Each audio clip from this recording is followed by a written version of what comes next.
Hello, I hope everybody's doing great today. The last couple of times that I spoke to you, I don't know if anybody remembers them, but we spoke about spiritual warfare. Talked from Ephesians chapter 6. The first video talked about verses 10 through 17, where we talked about the armor and about the Word of God being woven through every part of that. Then we talked about prayer in verses 18 through 20, being constant in prayer, being purposeful in prayer, praying in the Spirit. And I want to continue talking about spiritual warfare for a little bit. This is just something that I believe is so important, and then we need to be engaged in spiritual warfare because the enemy certainly is. So 2 Corinthians chapter 10, beginning in verse 3. It says, though we walk in the flesh, we don't war according to the flesh. In other words, this is a spiritual war. It goes on to say that the weapons of our warfare are divinely powerful for the destruction of fortresses. Divinely powerful. Boy, do you ever feel like your sin is so big, or your situation is so bad, or you are so weighed down that there's no hope? That is what Satan would like for us to believe. But these weapons are divinely powerful for the destruction of fortresses. It doesn't get any more powerful, does it, than divinely powerful. The power of God. Satan would like for us to believe that there is no hope, that you should just give up.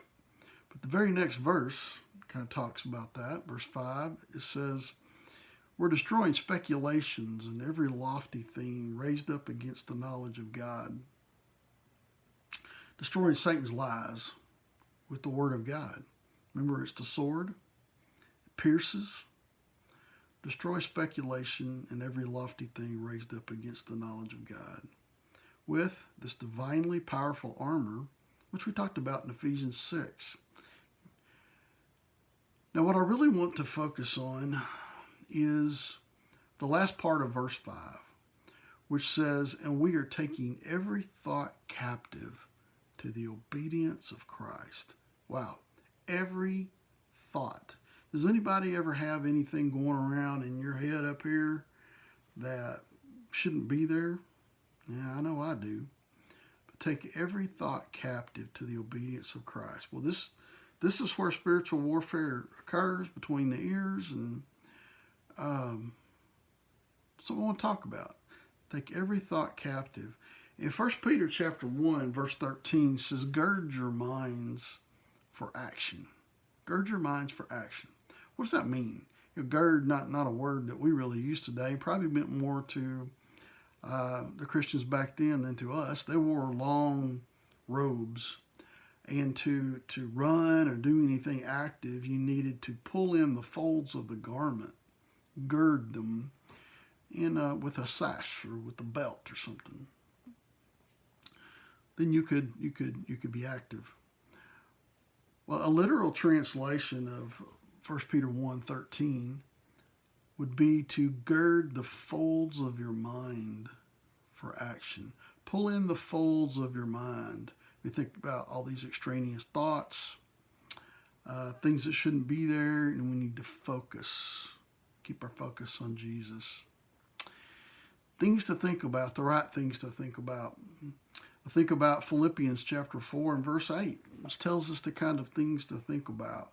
I don't know that it's an exhausting list, but it says whatever is true, whatever is honorable, whatever is right, whatever is pure, whatever is lovely, whatever is of good repute. If there's any excellence, anything worthy of praise, let your mind dwell on these things. Now, those are the kind of things of God that we need to think about, we need to let our mind dwell on. We talked about this a little bit in our small group last Sunday. I wanted to get the take from the group on this and get some ideas.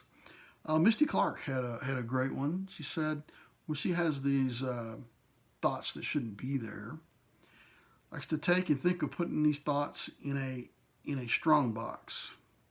and then letting the lid down on that box and locking it with a padlock, so that those thoughts are captive inside that box, and it leaves room for the pure, for the holy thoughts to be in our minds. I thought that was a great illustration, something to think about. Also thinking more about what is it that we think about. Well, we are what we consume. That's true physically. I believe it's also true spiritually. If we consume the Word of God, be in prayer, be around people of God, helps us to think about things of God, things that He would have us think about. Of course, in our homes and even when we're out and about, many of us have smartphones. You can be on the internet, and obviously we can consume things that will cause us to think about things that really not so consistent with the things of Philippians chapter 4 and verse 8. So let me suggest a litmus test for what we consume, for what articles we read on the internet, for what videos we watch, TV shows, etc., what books we read. Does that help or hinder me for taking every thought captive to the obedience of Christ? It's not that we have to be thinking about Jesus all the time, but does this thing that I'm consuming, is it consistent with being obedient to Him? Is it consistent with taking every thought captive? Let me suggest that's the litmus test that we use. So let's be in the fight. Let's be in the spiritual battle. Let's put on the armor of God. Let's be very intentional about it. Let's be in the Word. Let's be in prayer. And let's take every thought captive. I know it's hard to do, but let's work towards that. Taking every thought captive to the obedience of Christ. Have a blessed day.